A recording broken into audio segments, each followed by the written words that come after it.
উপস্থিত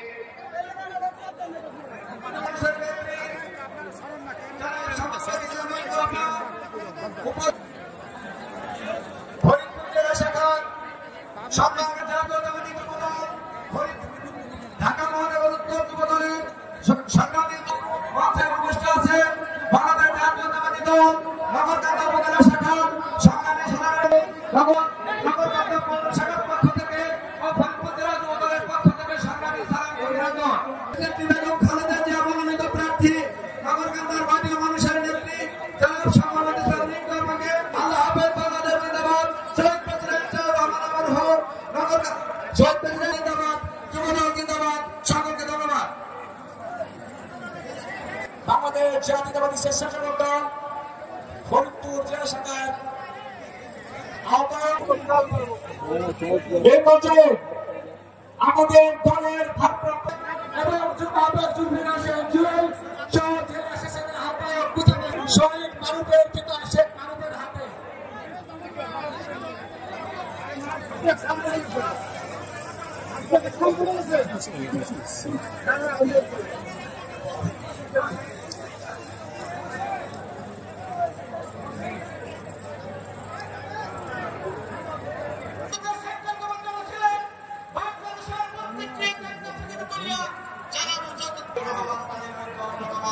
আজকে আমরা একটা কথাই বলতে চাই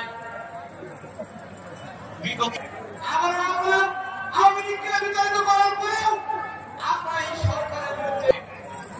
এই সরকারকে বলতে চাই আপনারা আওয়ামী লীগ সরকারের মতো আচরণ করবেন না।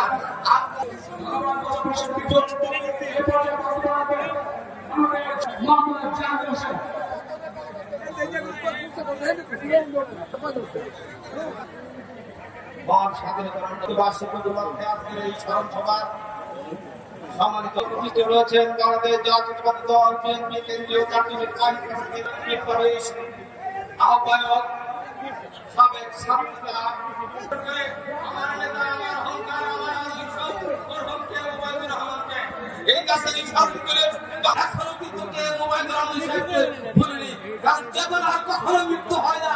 কে মোবাইলুর রহমানের সেই কারণ যুগের পর যুগ শত বছর বাংলার মাটিতে এই ফরিদপুরে দেখা তারেক রহমান জিন্দাবাদ। আমাদের আপনাদের সকলের প্রয়োজন জনাব সাল্লাল্লাহু আলাইহি ওয়াসাল্লাম জিন্দাবাদ। ধন্যবাদ। যুবদল এই পর্যায়ে বক্তব্য রাখবেন বাংলাদেশ কোনো বক্তব্য রাখতে চাই না, কিন্তু একটি কথা বলতে চাই যে আজকে 18 বছর হয়ে গেছে আমার বাবা চলে গেছে। এই 18 বছর ধরে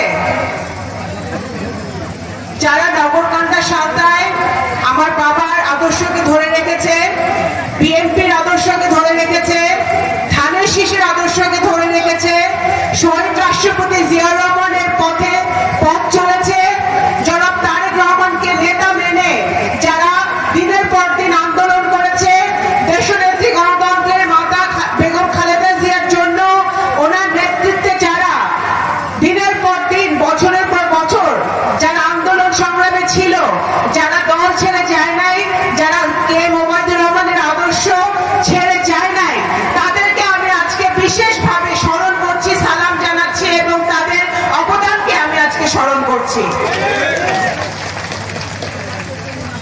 আজকে সকালে অনেকে আপনারা এসেছিলেন লস্করদিয়ার বাড়িতে আমার বাবার কবরে শ্রদ্ধা জানানোর জন্য, আমি আপনাদেরকে ধন্যবাদ জানাই। সেই কারণে আজকে আমার বাবা নাই, উনি মুক্তিযুদ্ধের সংগঠক ছিলেন, মুক্তিযুদ্ধের জন্য কাজ করেছেন, কিন্তু গণতন্ত্রের জন্য সংগ্রাম করেছেন, গণতন্ত্র প্রতিষ্ঠার জন্য স্বৈরাচার বিরোধী আন্দোলনে উনি ভূমিকা রেখেছেন। বাংলাদেশের জনগণ বিশেষ করে নগরকান্দা সরকার মানুষের জন্য উনি মৃত্যুর আগ পর্যন্ত করে গেছেন। আমি এটা সাক্ষী, আপনারা সকলে এটা সাক্ষী। উনি দল দেখেন নাই, মত দেখেন নাই, ধর্ম দেখেন নাই, বর্ণ দেখেন নাই, গোত্র দেখেন নাই, উনি সবার জন্য, যার বাড়ি নগরকান্দা, যার বাড়ি সাঁওতা, যার বাড়ি ফরিদপুর, আমার বাবার জন্য, সেটা আপনারা সকলে জানেন। আমি ওনার মেয়ে হিসেবে, ওনার সন্তান হিসেবে আমি আপনাদের পাশে থাকার চেষ্টা করে যাচ্ছি। আপনারা দোয়া করবেন যেন সারা জীবন এইভাবে আমি আপনাদের পাশে থাকতে পারি, আপনাদের জন্য কাজ করতে পারি, আপনাদের সেবায় নিয়োজিত। আগামী দিনে আমাদের ভারপ্রাপ্ত চেয়ারম্যান জনাব তারেক রহমানের নেতৃত্বে, দেশনেত্রী বেগম খালেদা জিয়ার নেতৃত্বে আন্দোলন সংগ্রামে যেই ডাক আসবে, সেই ডাকে সাড়া দিয়ে আমরা ঐক্যবদ্ধভাবে মাঠে থাকবো। আজকে অন্তর্বর্তীকালীন সরকারকে প্রতি আমাদের আহ্বান থাকবে, আপনারা এই দেশের একটি ক্রান্তিকালে আপনারা দায়িত্ব গ্রহণ করেছেন। আপনাদের উপর বাংলাদেশে এবং আন্তর্জাতিকভাবে সকলের ভরসা আছে। আপনার সকলে চায় যে আপনারা সার্থক এবং সফল হন। আপনাদের সফলতা তখনই হবে যখন আপনারা সংস্কার প্রক্রিয়ার সাথে সাথে একটি সুষ্ঠু নির্বাচনের ব্যবস্থা করবেন। কারণ একটি সুষ্ঠু নির্বাচন একজন নাগরিকের ভোট দেওয়ার অধিকার, একজন নাগরিকের মৌলিক অধিকার। এটা সংস্কারের একটি অংশ, যেটা শেখ হাসিনা ধ্বংস করে দিয়ে গেছে। আজকে সংস্কারও চলবে, চলতে হবে, কারণ সংস্কার, বাংলাদেশ জাতীয়তাবাদী দল প্রথম সংস্কারের কথা বলেছে বাংলাদেশে। বাংলাদেশ জাতীয়তাবাদী দল অবশ্যই সংস্কারের পক্ষে এবং সংস্কার চালিয়ে যেতে হবে। প্রত্যেকটি প্রতিষ্ঠানে সংস্কার করতে হবে। তার আগে সবচেয়ে মৌলিক যেটা সংস্কার, মানুষের ভোটাধিকার, সেটাকে ফিরিয়ে দিতে হবে। তাহলে আমরা একটি দুর্নীতিমুক্ত স্বচ্ছ সংসদ পাবো, যে সংসদে গিয়ে আমাদের সংসদ সদস্যরা তার বাংলাদেশের জনগণের জন্য কথা বলবে, জনগণের জন্য কাজ করবে। চুরি ডাকাতি করে হাজার হাজার কোটি টাকা দুর্নীতি করে বিদেশে পাচার করবে না। সেই রকম সংসদ, সেরকম সংসদ সদস্য, সেরকম প্রধানমন্ত্রী আমরা চাই না। আমরা মানবিক দেশ চাই, মানবিক প্রধানমন্ত্রী চাই, মানবিক সংসদ সদস্যরা চাই, যারা দেশের জন্য, দেশের জনগণের জন্য কাজ করবে।